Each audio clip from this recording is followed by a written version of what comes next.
पुणी कूल लंघिला समुद्र जगतसिंहपुर जिलार सियाली और रामतरा निकट में पुणी कूल लंघी समुद्र तेज प्राय 700 मीटर पर्यंत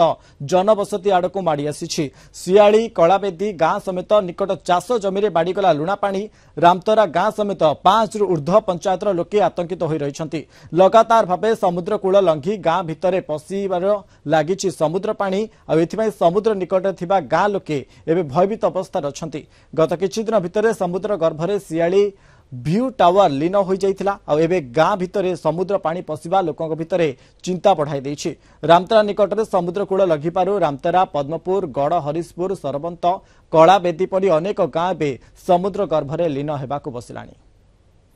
शुभंकर जेना जगतसिंहपुर रिपोर्टर आम संपर्क ए संपर्क अधिक सूचना फोनलाइन जोड़ी शुभंकर वर्तमान समय ये जगतसिंहपुर जिलार सियाली रामतरा निकट में कूल लंघी समुद्र केतोटी गां वर्तमान समय ये समुद्र आँ को जावाक बाहर। हाँ मनोज आम जदि देखा निश्चित भाव में जो समुद्र रही जगतसिंहपुर जिलार एरसमा ब्लॉक जो रही पद्मपुर पंचायत एवं सरबंत पंचायत एवं सेठी जो रही रामतरा एवं विभिन्न गां जो रही समुद्र कूलवर्ती ग्राम गुड़िक सेठारे बर्तमान समुद्र कूल लंघिला ग्राम आड़ को मारी आसुची। तो निश्चित भाव में ये गोटे माने ये कथा गोटे आतंकित हवा कथा लोक मैंने तेणु निश्चित भाव में जो नदी कूलिया लोक मैंने आतंकित अवस्था अच्छा प्राय 5टी पंचायत एवं 20 रु ऊर्ध्व गां रही एवं से जो नदी समुद्र कूलिया गां गुड़िक से बर्तमान से लोक मैंने आतंकित अवस्था अच्छा समुद्र बारंबार एभली माने माड़ी आसुची। तेणु जिते प्रायतः जुआरिया रोचे जिते समुद्र अशांत रोचे जिते समुद्र जिते लघुचाप होमर बात्यार संभावना रही जो आम पूर्णिमा एवं जो अमावास्या जो जुआरिया रहे समुद्र से जो समुद्र बड़ बड़ ढेउ आसे जो बड़ बड़ ढेउ आसूची सी पूरा कूल लंघुची एवं जो पाखे जो थिला गछ वृक्ष ताकू टपी बिल भीतर पशि बारी पशि लोक घर पर्यंत माड़ी आसला। तेणु जो यार मुख्य कारण हूँ जो आम हेन्ताल वन थिला जो जंगल थिला से जंगल प्राय नष्ट हो जाइए। तेणु जो 19 महाबात्या होता से